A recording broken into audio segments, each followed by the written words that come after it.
It's time to get all your Star Wars news in a single file. From Fantha Tracks TV, this is Good Morning Tatooine!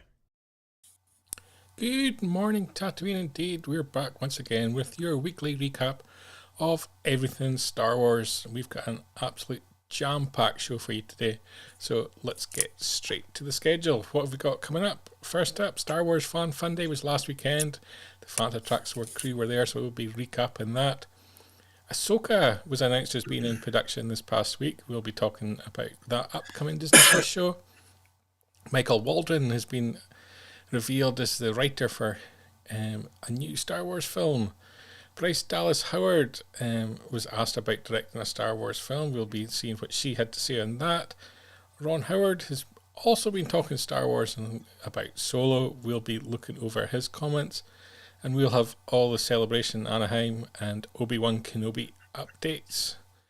And joining me this week from FanthaTracks.com, Mr. Mark Newbold. Hi Mark, Evening, how are all. you? Hello, I'm very well, thanks mate, how are you? I'm really good, thank you. And loving the library behind you, the Star Wars books. Oh, thank you, yeah, it's all come together. I've been changing things around for the last few weeks and it's finally starting to formalise. This bit has been a mess forever, so now it actually looks like something finally, so quite pleased. A lot of work, but good work. Yeah, and we have been pretty busy ourselves over at FanthaTracks.com. Last weekend we were down in, I said Burnley at the start of the show, didn't I? I know. Oh, We all do it, mate, I'm always going to do that. It was Blackburn. It's changed from Burnley to Blackburn. Yes. And fantastic show. Once again, Neil and Paul have put on a brilliant show. We were down there for the dinner on the Saturday evening and also for the main event on the Sunday. Yeah, we had Nick Kellington on our table, who's an absolute star, was a lovely bloke. We had a great chat with him. And look at those sexy beasts there. That's a great photograph. So pleased with that. Yeah, it was brilliant. Like I say, Neil and Paul always organise a great show. It's never failed to be anything other than one of the highlights of the year every time we go, and this year was no exception. Even moving to a new location, it's always a tricky one when you move from one place to another, but worked out great, and the guests were fantastic as well. Great venue as well, Blackburn. Good hosts, great venue. Absolutely, yeah. It's always nice looking out on the pitch. I know it's got nothing to do with Star Wars, but you know that the view out of the pitch, and it was a nice sunny day, and yeah, very, very cool. Always good. And of course, lots of content for us from the show. There were 16 actors there all signing. You were able to speak to the vast majority of them, I think, Mark, and lots of audio to come to making tracks. Yeah, loads. It was Charlotte Louise last week. And this week it is Details. So D, if anyone's ever seen D or spoke to D, D's a storyteller, he can talk. So it's a good, nice chat with D about his experiences as well. But yeah, it's the first time we spoke to Charlotte Louise. She was lovely. So that was very cool last week. Your highlight from the show? Wow. Just the buzz at the meal. I always enjoyed Dinner with the Stars. It's such a good laid back evening. It's always great fun. And we had a bunch of fanthas on the table, including that fella Paul Naylor there in the chat. And but yeah, just the show, just the vibe. It was a great room, loads of people. I just want a quick shout out to the people who took the time to come over and say hello and how much they're enjoying making tracks, because that always gives me a bit of a buzz, and there was a handful of people who did that, which is very cool. So yeah, very good, great time. And yeah, I think that was the nice thing about we obviously gave away 2 tickets for the show as well, which is great. No, they enjoyed that. They reached out to tell us how much they enjoyed it. I enjoyed the meal. I loved the social element. Just the fact that I was all meeting up in person again is always good fun as well. But getting to the guests, the guys from other tables, from people from across the UK that haven't seen in far too long because of this whole COVID thing that's hopefully nearing the end. It's nearing the end, but it's still, you'll notice I'm still coughing and drinking my water, so it's not quite gone yet. But yes, you're right. It's nice to get back out there and see people and like I say, catch up with fellow Fanthas is always fun. And on the back of Blackburn, we got some pretty exciting news from Lucasfilm. They announced on May 9th that Ahsoka has started filming. You asked the interesting questions, I thought, on the website there about what scene did the film first, who shares the screen with our hero, and then they bring a birthday cake for Rosario Dawson, because obviously it started on her birthday as well.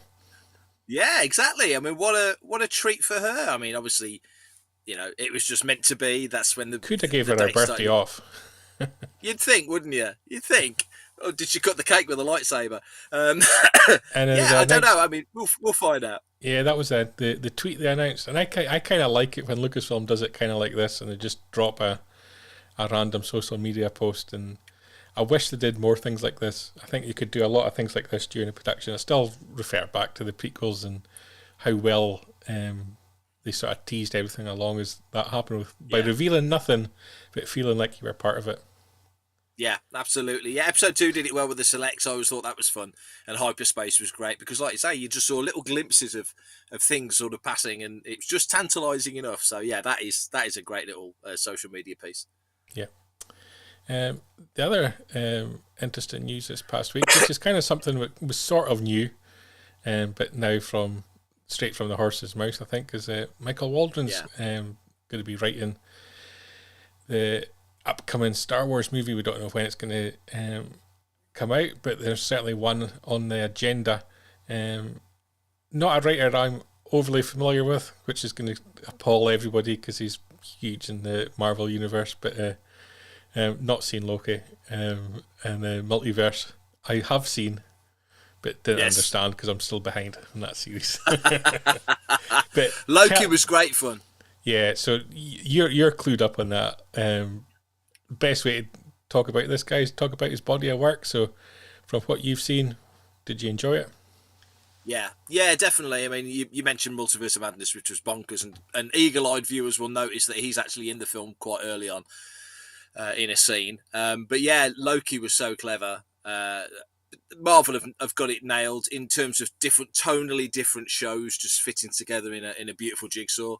It's not quite the same as Star Wars. Star Wars has got to have a Star Wars feel through it to feel right. It's not quite the same as Marvel. You can't. It's apples and oranges. But yeah, great news that he's actually come out and said it. And yeah, very much looking forward to that. If it's anything like I say, Multiverse of Madness was so blooming clever, and Loki, which was just every week was throwing clever things at you.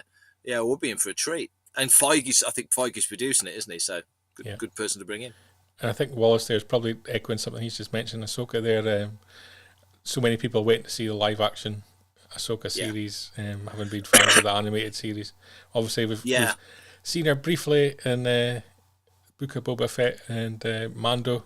But to see her in her own series leading the way is going to be a different experience altogether. And I think the hardest part for Lucasfilm will be delivering on those expectations. Absolutely. Yeah, I mean, Tracy Kenobi from Lucasfilm, who's currently travelling around Europe with Ewan and Hayden and Moses on the Kenobi press tour, put a tweet out saying, Dave Filoni's been talking about a live-action Ahsoka since, early days of the Clone Wars. It was a dream that nobody ever thought would happen, and here we are. It's filming right now, so it's a good time to be certainly a good time to be a Clone Wars and Ahsoka fan with that, and obviously Kenobi playing off the back of the Clone Wars. So we're in a good time period at the moment. Yeah. In terms of Michael Waldron, what kind of film do you want from him? Is there an era or a character you would like to see him get involved with? Yes, Tracy is definitely living a top life. We had a conversation similar to this on Making Tracks about talking about Bryce. You know, what would we like to see Bryce do? And I know we'll touch on that in a bit. I just want them to. Waldron seems to be a guy that pulls lots of disparate things together and makes it sort of work as one. Because Multiverse of Madness is, like I say, there's so many plates spinning in that film. And Loki's kind of the same because you're in, if you know your Marvel stuff, obviously the multiverse has just fractured everything. So I think he'll be quite clever at pulling all these elements together. So I'd expect something quite intense and quite detailed, which I know they'll probably shy away from that because that might worry or put off casual fans. The whistles and bells is what pulls the casual fans in. For the fans who like the nitty gritty of it all fitting into one cohesive universe, like Filoni keeps, very rightly saying that's what we should be doing. I think it could work on every level. So yeah, I'd like to see something quite sophisticated. There you go, that's the word, sophisticated. So you mentioned Bryce, almost as if you knew this was coming up. She was talking this past week with IO9, and the question came up as to whether she'd be interested in directing a Star Wars film, and her response was pretty much, someone's going to have to ask me. Yeah. And I think it's probably fairly universal that people have been impressed with every episode that she's been involved in terms of live action TV, and I think it would probably be widely heralded if she got her chance at a movie. Yeah, I think it'd be very welcome because, excuse me, as we were saying, I'm making Tracks 137 out 7 o'clock UK time on Tuesday. Cheap plug. That everything she's done so far, she's great with characters. She's handled action. She's clearly very au fait with the visual effects side of things. So she's a bit like Rick Famuyiwa in that she's able to touch on a little bit of everything and like a go-to guy. I would think of her as that. So to see her angle on a focused, dedicated Star Wars story on the big screen, which I think my gut tells me that in the big screen Star Wars, we're looking at probably single standalone films. That if they're successful, there'll be a sequel, but they probably won't be announced in trilogies. That's how it feels to me anyway. If Rogue Squadron comes out, it's a massive hit, they're going to do a Rogue Squadron 2. Rogue Squadron comes out, it's a moderate hit. Hey, you had a Rogue Squadron film. So I'd like to see her take on a single story, but I think maybe before she gets to the big screen, you could have a situation like Deborah Chow, who got 6 episodes of Kenobi as a limited series. Maybe that's something on the horizon as well. I don't know what project it would be, but I think, wow, she's a father's daughter, isn't she? I mean, look at the work that he did and look at the work that she's doing. They're not, the apple don't fall far from the tree, does it? I think the biggest issue probably getting her to do a Star Wars film is highly successful, highly paid actress. Getting her to commit to a multi-year commitment to make a film probably a lot more difficult than getting involved in doing 1 or 2 episodes a year on TV, I think. Possibly, but I just get the feeling clearly she loves acting and she's a great actress. She's very engaging to watch, but I just get the sense that her heart is shifting towards being behind the camera, and that's the next step of her career. And if it required, which, like you say, it would have to require a sincere and quite intense dedication to doing it, I don't think she'd flinch. I think you'd probably see her on the screen in some form or fashion, because why wouldn't you have Bryce Dallas Howard on the screen in a Star Wars film when she's directing it? But I think that's just my gut feeling of that's where she would want to take it, and I think it'd be a smart move if she did. And you mentioned her father, and he's been on the press rounds as well this past week, and he's been talking a little bit about his work on Solo, and I loved this behind the scenes photo, by the way.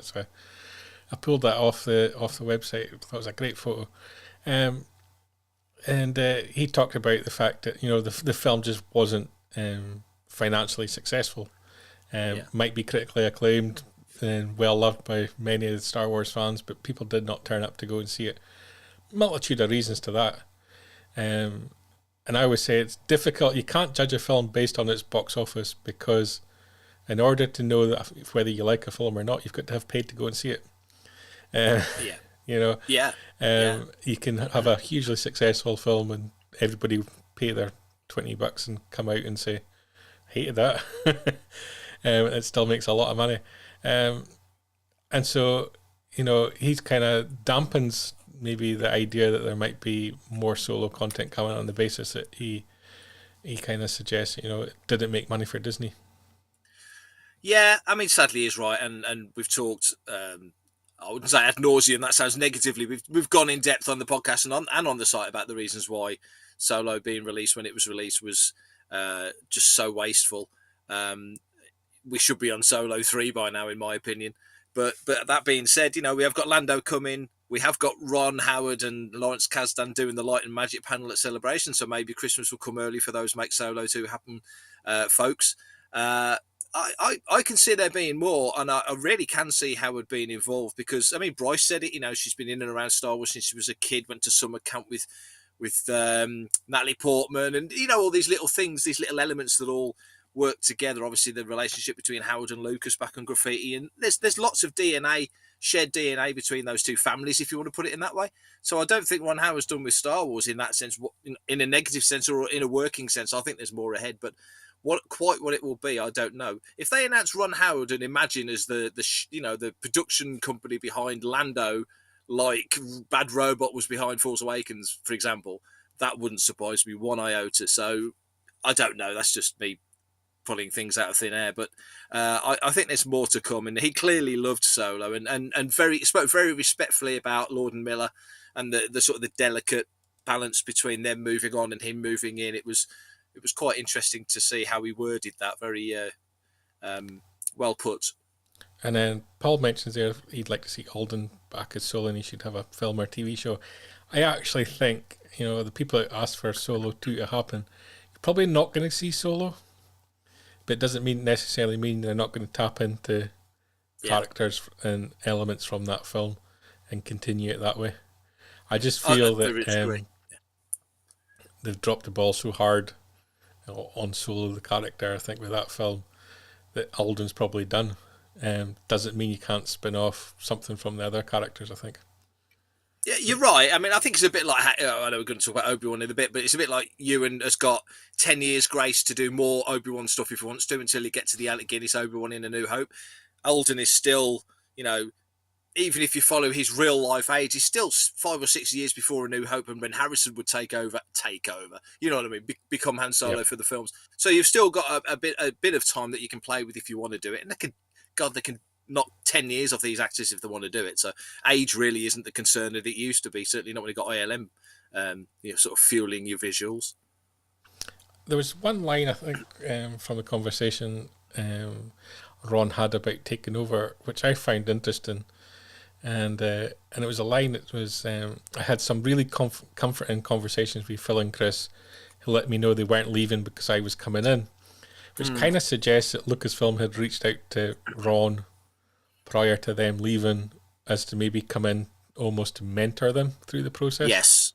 Yeah, I read it like that as well. It's a bit like you're a football guy. Every football club has their next manager lined up before they sack the current guy, or at least a big dedicated hit list of who they'd want. That's certainly what West Brom do for their sins. But, I think that did read like you say, that they wanted a steady hand. We've heard all the things about Lord and Miller. There were multiple takes. Let's do one without sticking to the script, which obviously Kazdan would have been pulling his hair out, I assume. Riffing on stuff. It's not that kind of film. It's not 21 Jump Street, the sequel sort of thing. It's a Star Wars film where it's got to be fairly tight and compact and stick to the flow. So I get why they did what they did.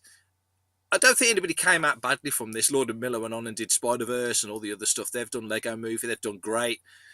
Didn't hurt Ron Howard. He's still doing great work and I think got that Star Wars itch. I think it's a problem. I think that you find often, especially recently with the sort of younger generation coming into film, and a lot of them coming from indies where they're more prepared to experiment, more prepared to let actors try something. Yeah. And it doesn't work on a major studio production because everything has to be so precision because there's so many people involved and there's so many irons in the works, if you will, that, it kind of maybe we saw it a little bit with Rogue One. And then we've seen it again with Solo when you've got kind of that younger person at the helm. Yeah. And on a franchise film as well, when especially Star Wars, of all the films, when you've got so many overlapping threads that would feed into that project, story-wise, thematically, all the things that one different take to what was written on the script in a canon universe that we exist in as Star Wars fans now could spin off into any number of things and unbalanced stuff that's out there or coming or whatever. It's not as simple as it looks, really, especially with Star Wars, I would say. Yeah. Whether we get a solo announcement or not, you kind of mentioned one of the panels that are coming up at Celebration. There's a whole lot more Celebration announcements being made this past week. First up, Tamura Morrison's going to be there. Yes. He's going to be doing photo shoots, autographs, and presumably he's going to be doing panels as well.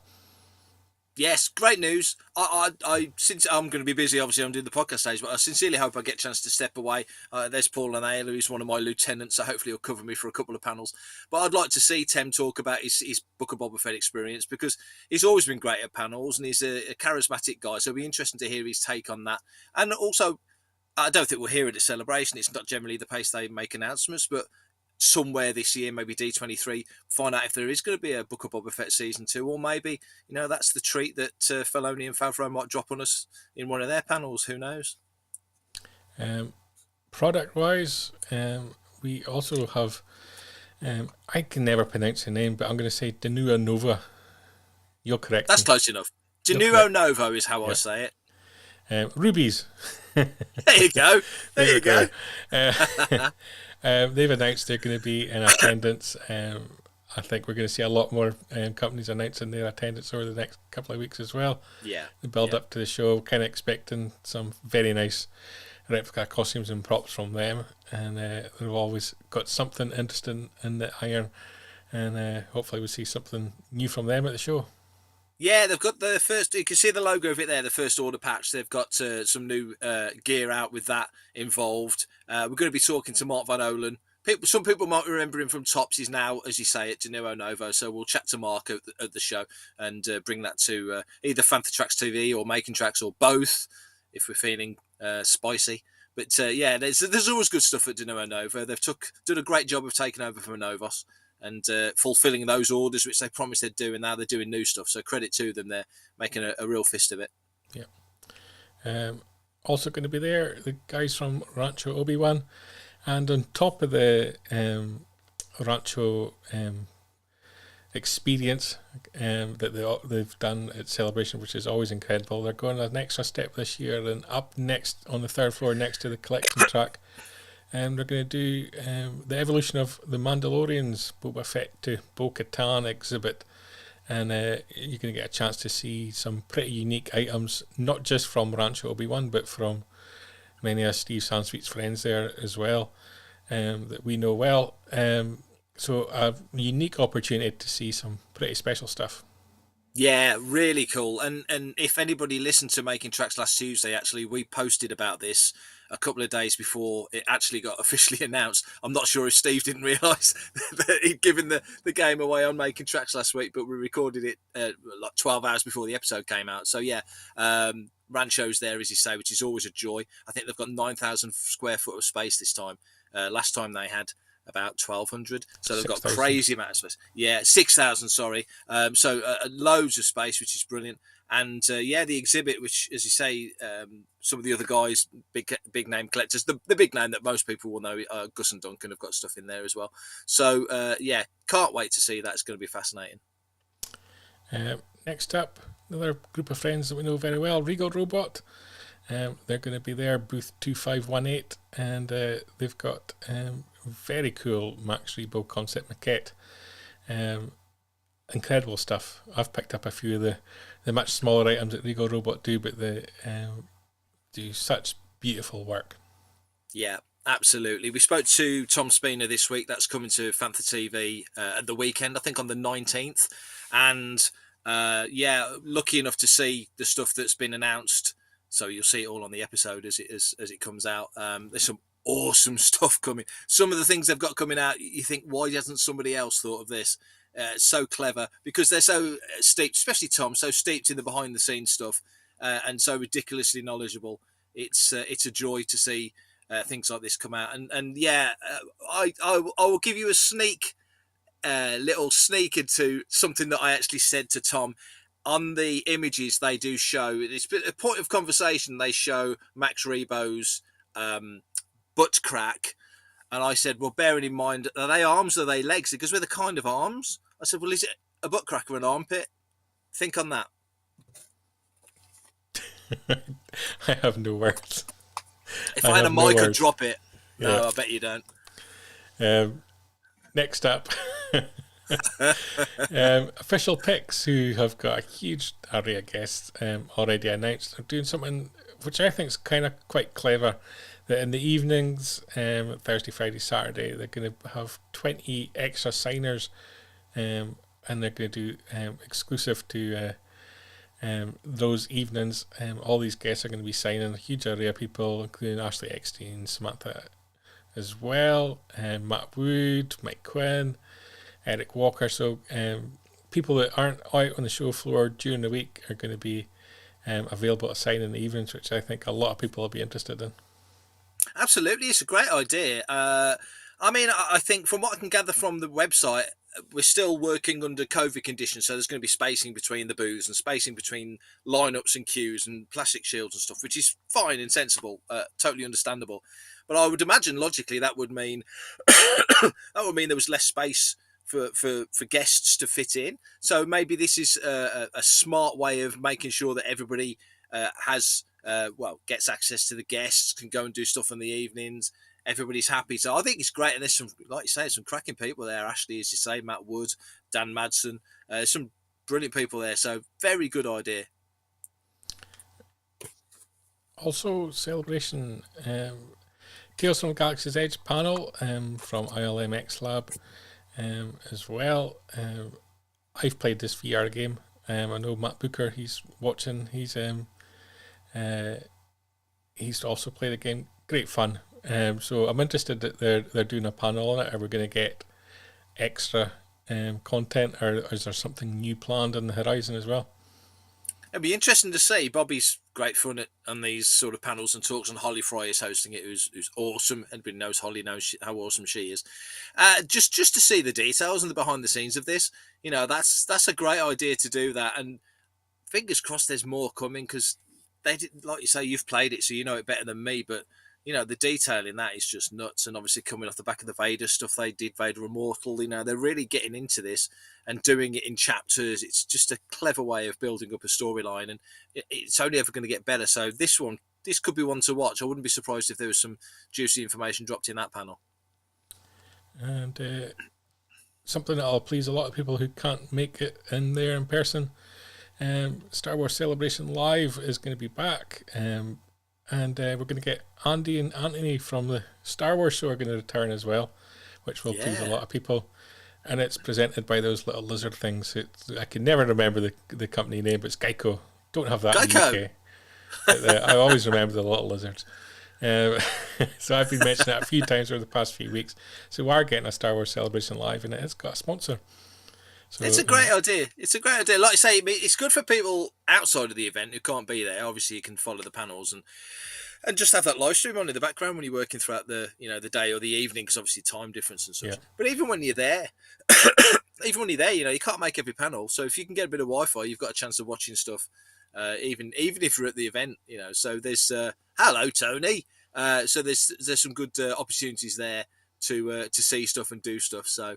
Yeah, I'm pleased this is back. And seeing Anthony and Andy again, that's a bit of a blast from the past as well. So they're getting all of their big hitters from their Star Wars sort of TV channel on YouTube together. So good call. Yeah. So the first time I'm going to be watching Celebration remotely, so I'm going to have a pair of balled up socks to throw at the screen when it goes black, because they're showing something that they're not showing the people at home. Yeah. Yeah, it's going to be very interesting, this celebration. It kind of feels that we're in a kind of transition period at the moment, so it's going to be interesting what they've held back to see at the show, announce at the show. It kind of feels that they have been holding certain things back. Yeah. But then again, there's been some just socks, yeah. It kind of feels that there's been some more announcements come out unexpectedly over the past couple of months as well. Little things like Galactic Pals, little things like letting the Tales of the Jedi be a little bit known about that ahead of time, and just little things like that. So interesting to see what's going to come out of it. And I'm interested mostly because I still maintain that find it very bizarre that they announced that Lucasfilm are going to be there. That are we going to see a much grander announcement from Lucasfilm, something non-Star Wars related? Yeah, that's a good call. I mean, some people, I think you might have mentioned that before, and a few people were like, no, it's Star Wars Celebration. It is Star Wars Celebration, but Star Wars is Lucasfilm and Lucasfilm is Star Wars. In that sense, in my collection room here, the only thing in this room now that is not Star Wars is Indiana Jones, because to me, Indy and Star Wars are like that. Well, So that was going to be the point I was going to make. If Harrison Ford Yeah. and Mads Mikkelsen walk out to promote Indy, is anybody going to stand up and boo and complain? Exactly. Oh, Warwick comes out and talks about Willow. It makes, there is a logic to that. It wouldn't surprise me. And where else? Okay, D23, yeah, but Lucasfilm still made Willow. Lucasfilm still made Indy then and now. So yeah, I can see. I think you might be onto something there. And at the very basic level, Lucasfilm's a corporation that requires to make money. And what better chance to make money than to promote your other franchises to your largest audience? So. And we assume as Star Wars fans who are sort of in depth with this, and we see the overlaps between franchises. There's some big Indiana Jones fans in the thread right there. So we assume everybody's going to get that and know that. There's probably Star Wars fans in that room that don't. I'm not saying they don't know that Indy and Star Wars are both made by Lucasfilm, but probably don't realise quite the depth of overlap that there is, and in production and so on and so forth. So, yeah, I'd say bring it on. Something that everybody knows is Star Wars. Obi-Wan Kenobi, and the press junkets for that are starting all over Europe at the moment. So we're getting lots of comments coming out. Hayden Christensen's been talking about fighting styles, and it's going to be very much lean more towards the prequels and the sequels. So we are going to see some pretty high octane action.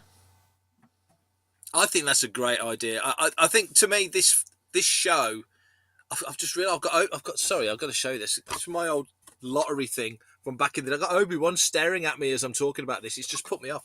As its DNA, this feels like it's closer to the prequels. I don't mean time it's between OT and prequels, but it feels like the DNA is more prequel because of the cast, because of the stakes and everything else that's been happening. So to have that prequel style fighting, yeah, it makes sense. Hayden says, they're not that old yet. We know we're not at the Alec Guinness Obi-Wan yet. We're well on our way, but we're not there yet. So yeah, I want to see the twirly lightsabers and the force pushes and the whole thing. Bring it on. And talking about that, we can see maybe not that, but we can see some elements because there was a teaser released this past week as well. Inquisitors still central to everything here, and kind of feel a little bit sorry for Moses, who's on the junket, who really can't say very much about her character or the story as well, so she's kind of been swallowed up a little bit by the Obi-Wan and Anakin and the prequels and everything related to that. But yeah, very brief, simple teaser there, but effective, I think, for social media. Oh, absolutely. Sorry about the coughing. Still haven't got rid of the coughing. Obviously, the focus is going to be on Hayden and Ewan. Predominantly Ewan, because he's a big star, so everyone is going to get that. I don't know if anybody here in the UK saw the One Show, but, but not yeah, if you're in right, Scotland, because they're racists at the BBC. You missed nothing, mate. You missed nothing. It was fine. It was okay. We got River City, Well, that's right. The best bit was wishing the guy that came second in Eurovision good luck, to be honest. But Reva, as you say, Moses, who I didn't realise was the girl out of Queen's Gambit, which I thought was fantastic. I didn't put two and two together.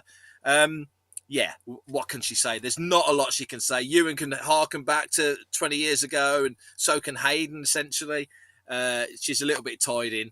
As Matt says, all the One Show footages on our socials, so go and have a look if you haven't seen it. Once it starts, once we're on episode 1 and hopefully we see what Reva's about in more detail, we'll get a bit more from her. But I'm sure right now she's just having a blast being out on tour and, getting to know the guys better and spinning ideas for a sequel series. Let's hope. And as soon as you mentioned Eurovision, can I just say that when you're 100 points ahead and everyone's voted, and then they come out with, and 400 points to whatever, it was very much Harry Potter, Gryffindor type rubbish, that, like. That's brilliant. Yeah, it was, wasn't it? It was a bit, yeah. There you go. Xenophobia is a nice sweaty sock. There you go. Yeah. A Scotsman and Ewan McGregor, I'll remind you, Paul. He's also been speaking as well. He told an interesting story. Can't really read it out because he likes to drop a few bombs in there.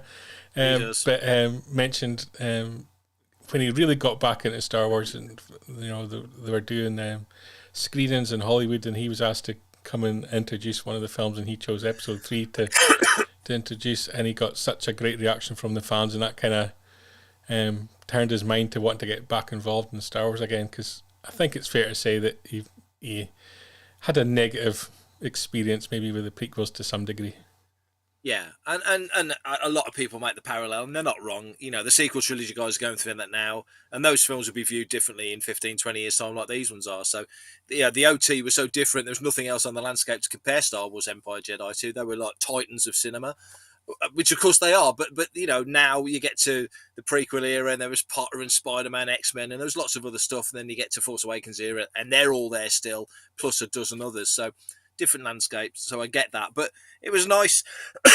Excuse me. It was nice to see Ewan say that, because you hear his voice as you're reading it, and you can kind of feel the enthusiasm of like, yeah, it wasn't so bad. These kids actually liked it, And if you're going back 20 plus years now, these 8, 9, 10-year-old kids are in their 30s now, which is ridiculous, and bringing their kids into it and such. So yeah, it's all feeling very positive for Obi-Wan on screen and just in their sort of vibe towards it. And like you say, he says there, my appreciation for the whole world is different than it used to be. It's very clearly, made him look at it again. And a few years on the clock doesn't hurt. So, and the press tour has reached the UK, and as Matt points out, White Sox Kenobi and his dance troopers.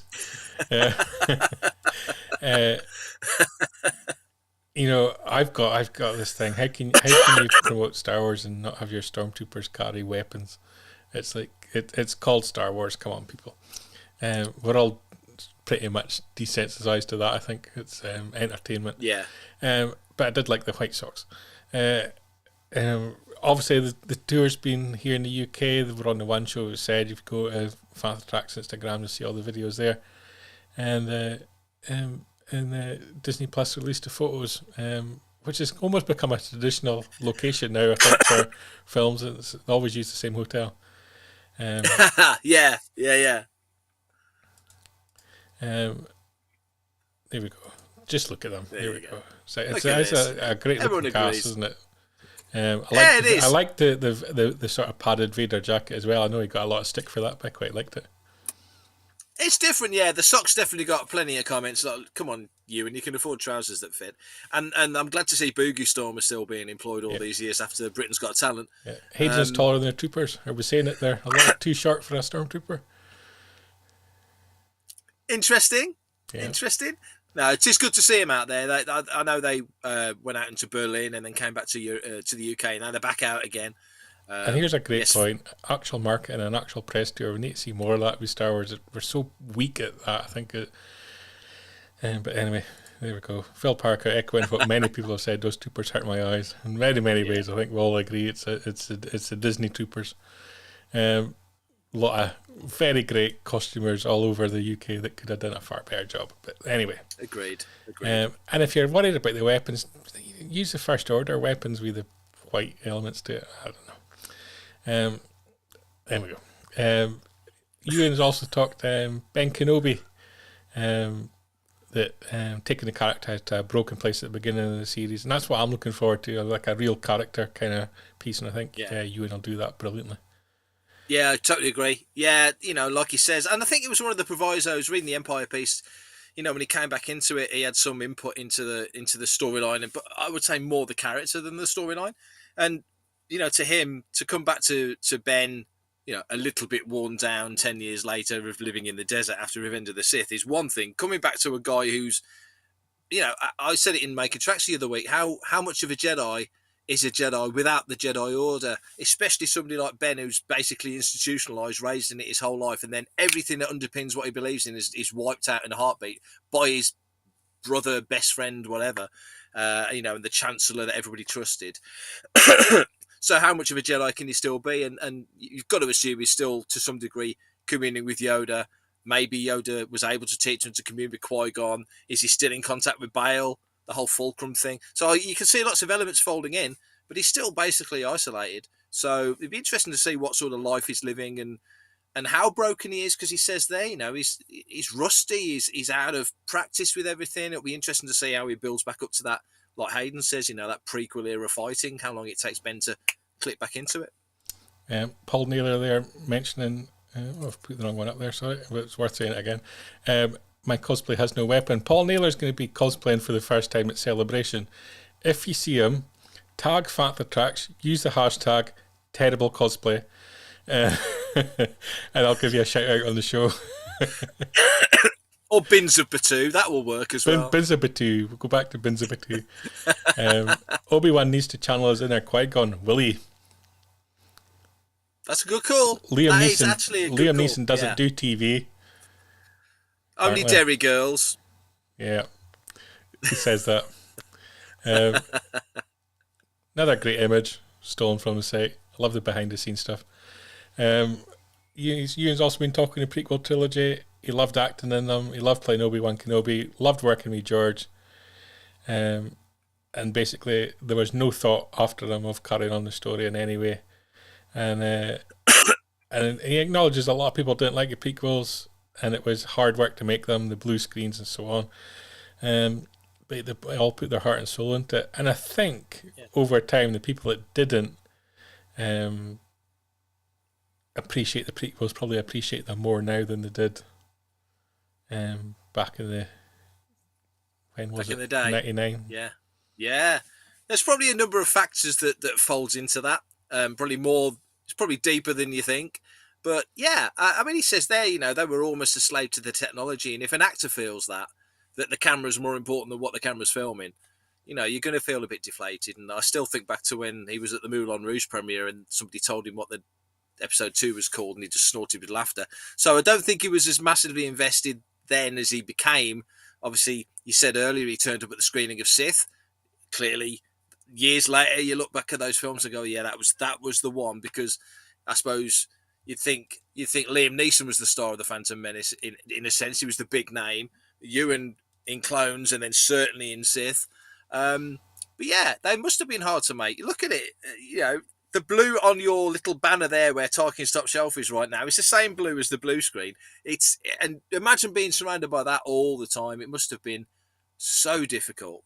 And I've been a bit snarky. I can't act for toffee. I've been a bit snarky about it. Oh, Christopher Lee didn't have a problem. Sam Jackson didn't have a problem. Yeah. But get on the stage, stage. And he mentions it in the article about the technology and how they were pushing the technology hard, probably more so in the story. And it's probably true for every Star Wars production. And if it hadn't been for the work in the prequels with the blue screens and the OPs and so on that they had back then that were all blue screen as well, you wouldn't have the volume today. No, totally agree with that. But I think of all the films, Attack of the Clones was the one that felt... I've always felt that Clones was the film where they were really on the edge of the tech. But when you look at it, going to digital on that film, it felt like the technology really was predominant in a way. And I watch Clones weirdly more than any other Star Wars film. It's one of my... I know. That film is on all the time for me, so I love it. I'm not knocking it. Do you watch it more or less than Rise of Skywalker? What? More or less than Rise of Skywalker? I haven't seen Rise of Skywalker for a while. I quite like Rise of Skywalker as it goes. Yeah. Okay. The other element, I would say, if you want to understand how hard it is working with the blue screen, watch the video of Natalie Portman and the Droid Factory. The Droid Factory thing, yeah. And you get a complete understanding of how difficult it is for the actors, knowing what's going on around them. That's it. If I ever get a chance to ask any of the cast a question, I'm going to ask Hayden how many times did he fall over making this Kenobi series, because he seemed to fall over every 5 minutes making Clones and Sith. Yeah. Last element of Kenobi for today. Composer Natalie Holt has been talking about working on the series, and she made an interesting comment. I thought that she's followed a similar journey to John Powell, etc., who have come into Star Wars and really had to attach themselves to existing work rather than maybe create so much of their own style. And you compare it to Ludwig on The Mandalorian, who's pretty much had a blank slate, and how that presents its own challenges as well. She's been able to create like a Stormtrooper theme. John Williams has come back to do what he called a Benny theme. I love that. Yeah. I would love it if it was that, and it was just him and Uncle Owen running around at high speed. Mos Espa. Poor Aunt Beru. That's all I can say. So she's made a lot of interesting comments, and I don't know her work. I'm not overly familiar with her work, but she seems really switched on as to Star Wars. She seems to have really connected with everybody to try and get an understanding of how everybody else worked within the franchise when they came on board. Yeah. So it's interesting. Yeah, I like Rob there saying about loving the music for Loki. I haven't seen it. Yeah, Loki's very good. I highly recommend Loki for many reasons. But yeah, she's right. I mean, you drop you get past Jedi, and you're in uncharted waters until it gets to Force Awakens, really. So you've got a bit of latitude to try different musical styles, because you're not really stepping on anybody's toes.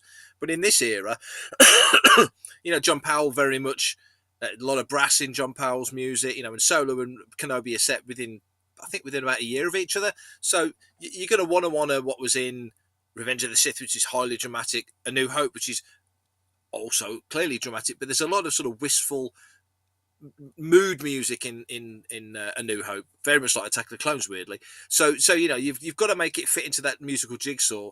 But she didn't go to in the wider article. She was at pains to sort of say, yes, I'm honouring what went before, but there's a lot of my stuff in it. There's a bit of synth in it, there's a bit of this in it, a bit of that. So she does get her own, wrestlers. Get your own thing in.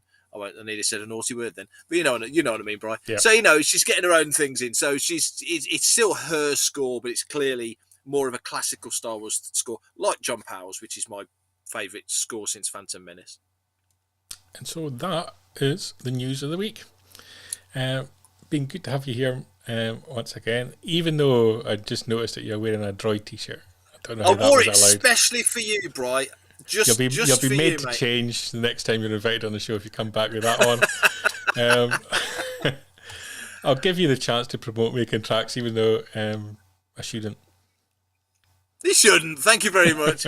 Episode 137. It's out on Tuesday, 7 o'clock UK time.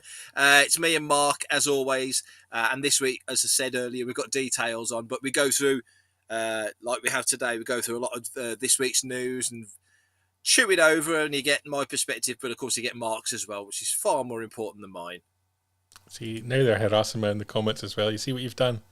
I know. Beep, beep, boop. What can I say? All I can say, Paul, is that's how it started for Cara Dune being cancelled. God, yeah, it is, isn't it? Yeah, there we go. On that note, that's the way to end the show. We're going to take the next 2 weeks off for various reasons, but obviously Celebration is going to be here in 2 weeks' time. Everybody can enjoy that weekend with the live streams coming out and all the content coming out. Keep your eyes on fathertracks.com. We'll be all over it on socials and on the website. Paul's also making a comment that Start Your Engines, episode 2 is being recorded tomorrow. It is. Find that. Oh, you are Radio. Quick with the graphics. Look at that. Yeah. Well done. On your podcast of choice, just search for Father Tracks Radio and you'll find it. Yes. And so we'll be back 3 weeks today. So first weekend in June, we'll have all the post-celebration breakdown and one gigantic round table show, I think, will be the way to do it. And so I appreciate everybody tuning in. Appreciate your comments. Mark, thanks for joining me again. And we'll see you all in a few weeks' time. Keep up to date with the latest Star Wars news each and every day on FanthaTracks.com. You can also find us on Twitter, Facebook, Instagram, TikTok, Tumblr, and Pinterest at FanthaTracks. And be sure to like, comment, subscribe, and follow FanthaTracks TV to be alerted to new content and to be a part of our live shows.